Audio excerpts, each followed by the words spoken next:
जोहार, स्वागत है आप सभी का एग्जाम मेंटर में। पिछली क्लास में हम लोगों ने CNT 1908 खत्म किया था। इस क्लास से हम लोग SPT 1949 शुरू करेंगे, तो पहले इसकी पृष्ठभूमि तैयार कर लें। आज हम झारखंड के एक बहुत ही महत्वपूर्ण कानून पर चर्चा करने जा रहे हैं, संथाल परगना काश्तकारी कानून यानी SPT एक्ट 1949। JPSC की तैयारी करने वालों के लिए ये एक बेहद जरूरी विषय है। बिल्कुल। पहली नजर में ये किसी भी दूसरे सरकारी कानून जैसा ही लग सकता है ना? धाराएं, अध्याय, नियम। बिल्कुल, बहुत सूखा सा विषय लग सकता है शुरू में। पर इन कागजों के पीछे एक पूरी कहानी छिपी है। विद्रोह की, जमीन से जुड़े हक की एक लंबी लड़ाई और एक पूरी संस्कृति को बचाने की कोशिश।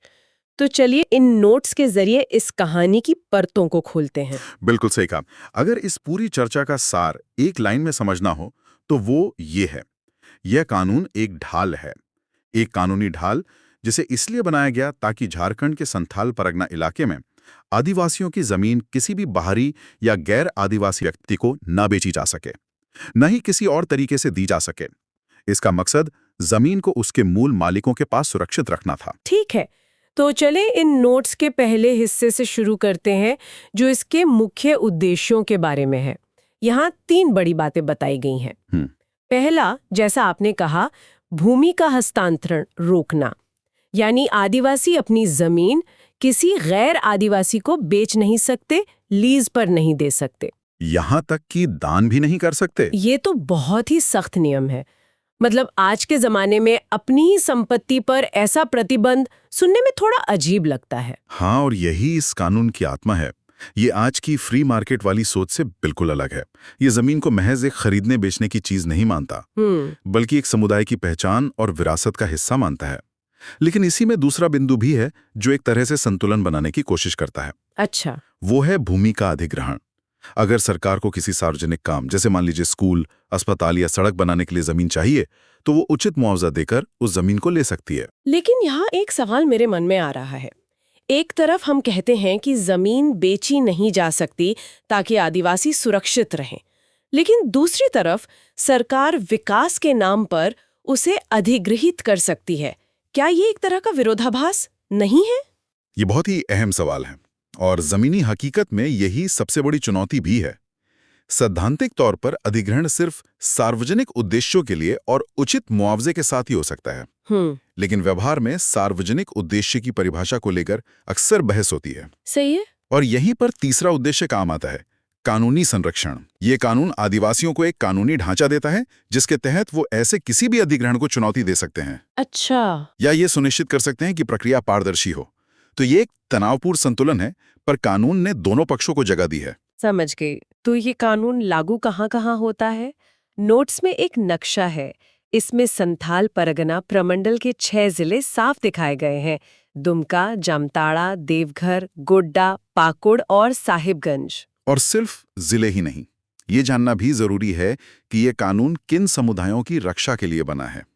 नोट्स में कुछ प्रमुख जनजातियों के नाम भी हैं। हाँ, मैंने देखा। संथाल, डोम, कोल, महली, बाउडी, हाडी, कोरा और रजवार।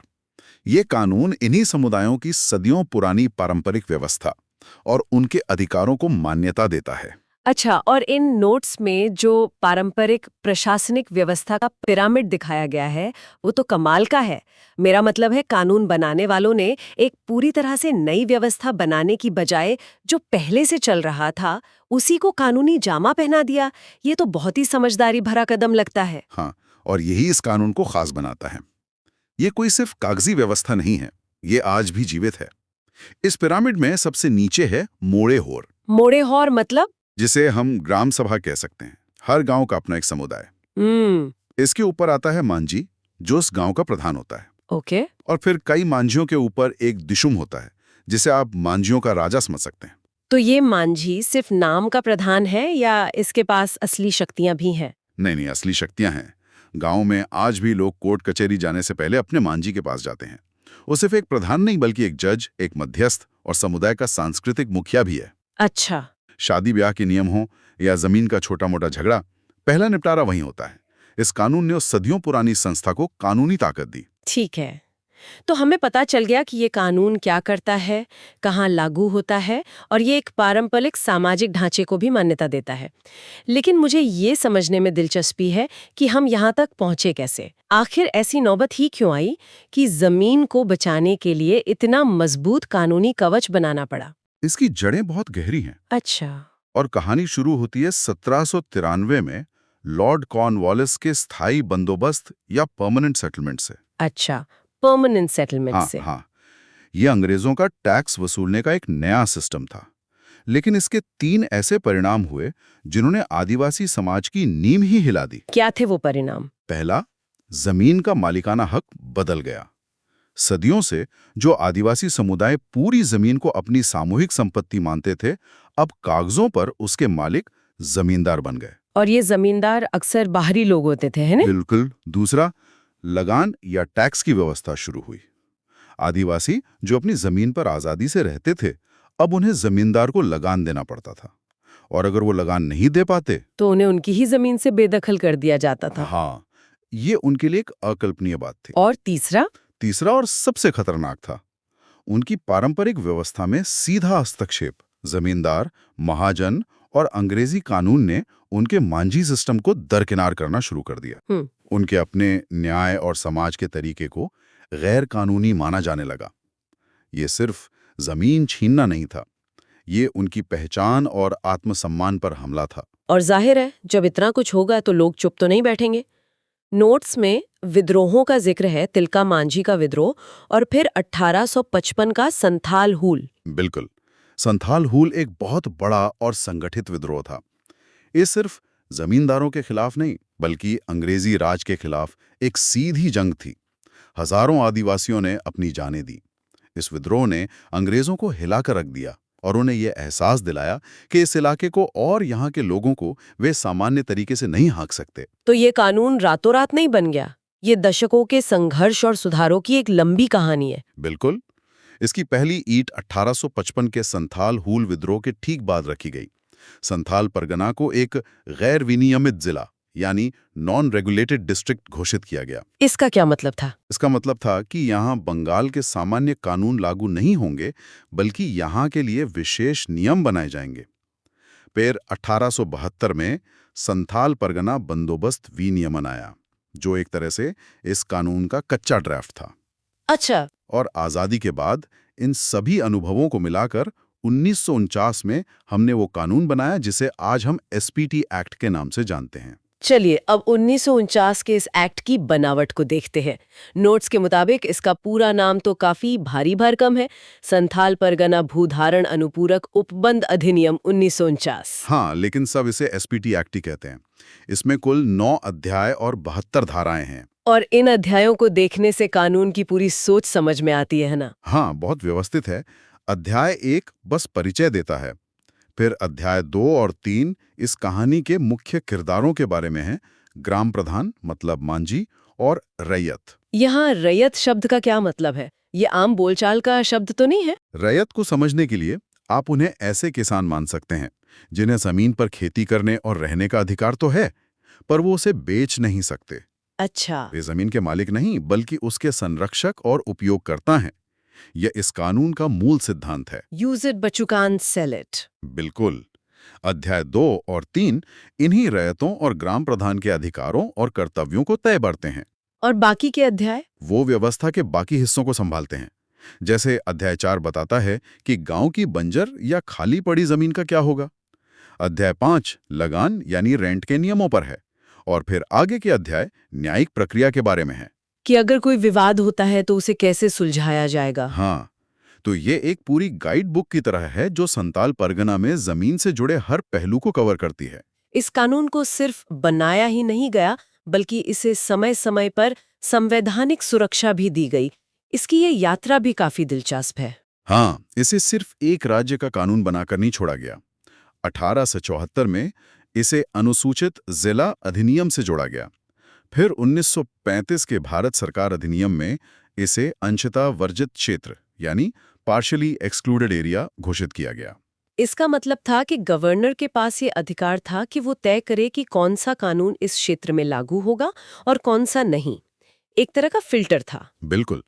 और आज़ादी के बाद सबसे बड़ा कदम उठाया गया 1950 में। 1950 में भारतीय संविधान लागू होते ही इसे संविधान की 5वीं अनुसूची के तहत अनुसूचित क्षेत्र का दर्जा दिया गया। ये सबसे मजबूत संवैधानिक कवच है। और इसका मतलब क्या है? इसका मतलब है कि इस क्षेत्र के प्रशासन और आदिवासियों के कल्याण के लिए राज्यपाल के पास विशेष शक्तियां होती हैं। दिलचस्प बात यह है कि शुरू में देवघर और गुड्डा जिले इसमें शामिल नहीं थे। अच्छा। उन्हें 1973 में एक संशोधन के जरिए इसमें जोड़ा गया। नोट्स में कुछ और कानूनी बारीकियों का जिक्र है, जैसे इसकी संशोधन प्रक्रिया। ये आम कानूनों जैसी नहीं है। नहीं, बिल्कुल नहीं। और ये प्रक्रिया इसे एक असाधारण मजबूती देती है। चूंकि ये 5वीं अनुसूची का हिस्सा है, इसलिए इस कानून में कोई भी बदलाव करने के लिए सिर्फ राज्य की विधानसभा का बहुमत काफी नहीं है। तो और क्या चाहिए होता है? इसके लिए राज्यपाल और अंत में भारत के राष्ट्रपति की सहमति भी अनिवार्य है। ओहो। सोचिए, ये सिर्फ एक कानूनी बाधा नहीं है, ये एक तरह का राजनीतिक चेक और बैलेंस है जो केंद्र और राज्य दोनों को जवाबदेह बनाता है। एक और दिलचस्प बात है हिंदू उत्तराधिकार कानून को लेकर। नोट्स में लिखा है कि ये कानून संथाल जनजाति पर लागू नहीं होता। इसका क्या मतलब हुआ? इसका मतलब है कि जमीन के उत्तराधिकार या पारिवारिक मामलों में संथाल समुदाय के अपने पारंपरिक नियम और प्रथाएं लागू होंगी, न कि देश का सामान्य हिंदू कानून। ये फिर से उसी सिद्धांत को मजबूत करता है कि कानून स्थानीय संस्कृति और परंपरा का सम्मान करता है। यहाँ पर एक तुलना भी दी गई है, एसपीटी एक्ट और सीएनटी एक्ट। सीएनटी एक्ट यानी छोटा नागपुर काश्तकारी अधिनियम। हाँ, ये दोनों क्या हैं? इन्हें आप ऐसे समझिए जैसे भारत का संविधान एक है, लेकिन अलग-अलग राज्यों के अपने स्थानीय कानून भी होते हैं। अच्छा। वैसे ही झारखंड में आदिवासी भूमि की सुरक्षा का मूल सिद्धांत एक ही है, लेकिन संथाल परगना के 6 जिलों के लिए एसपीटी एक्ट है और झारखंड के बाकी हिस्सों के लिए सीएनटी एक्ट। तो दोनों चचेरे भाई की तरह हैं। बिल्कुल, मकसद एक, बस घर अलग-अलग। दोनों का जन्म लगभग एक जैसे ही ऐतिहासिक कारणों से हुआ और दोनों का उद्देश्य अपनी अपनी भौगोलिक सीमाओं में आदिवासी जमीन को बाहरी लोगों के हाथ में जाने से रोकना है। तो अगर हमें इन सभी नोट्स और इस पूरी चर्चा का सार निकालना हो तो श्रोताओं के लिए मुख्य बातें क्या होंगी? सार के लिए 4-5 मुख्य बातें याद रखनी चाहिए। पहली, ये कानून संथाल परगना के 6 जिलों में लागू है। ठीक है। दूसरी, इसकी संरचना में 9 अध्याय और 72 धाराएं हैं। तीसरी, ये एक दिन में नहीं बना, बल्कि 1855 के विद्रोह से शुरू होकर 1949 में अपने वर्तमान स्वरूप में आया। और सबसे जरूरी बात, चौथी और सबसे महत्वपूर्ण बात, इसका मूल काम आदिवासियों की जमीन को गैर आदिवासियों को दिए जाने पर रोक लगाना है। और पांचवी, ये सिर्फ जमीन का कानून नहीं है, बल्कि ये मांझी को ग्राम प्रधान के रूप में मान्यता देकर एक पारंपरिक सामाजिक व्यवस्था को भी कानूनी दर्जा देता है। तो हमने देखा कि कैसे 18वीं सदी के एक प्रशासनिक फैसले से उपजे असंतोष और विद्रोह ने एक ऐसे कानून को जन्म दिया जो आज भी झारखंड के बड़े हिस्से में जमीन के अधिकारों, एक समुदाय की पहचान और उनकी सांस्कृतिक विरासत की रक्षा कर रहा है। ये सिर्फ एक अधिनियम नहीं, बल्कि एक समुदाय के अपने अस्तित्व को बचाने के लंबे और रक्तरंजित संघर्ष का प्रतीक है। बिल्कुल। और यह हमें एक बहुत बड़े सवाल पर सोचने के लिए भी मजबूर करता है। किस सवाल पर? ये कानून भूमि की सुरक्षा के लिए बनाया गया था और इसने वो काम बखूबी किया भी है। लेकिन आज के बदलते समय में, जब विकास की जरूरतें बढ़ रही हैं और खुद आदिवासी समुदायों की अपनी आकांक्षाएं भी बदल रही हैं, तब इस तरह के सुरक्षा कवच और विकास की रफ्तार के बीच संतुलन कैसे बनाया जाए? ये एक ऐसा सवाल है जिसका जवाब भविष्य को तय करना है। जेपीएससी और जेएसएससी सहित अन्य प्रतियोगी परीक्षाओं की तैयारी कर रहे अभ्यर्थी ज्वाइन करें हमारे Telegram group quiz time Jharkhand और जेपीएससी मेंटोर।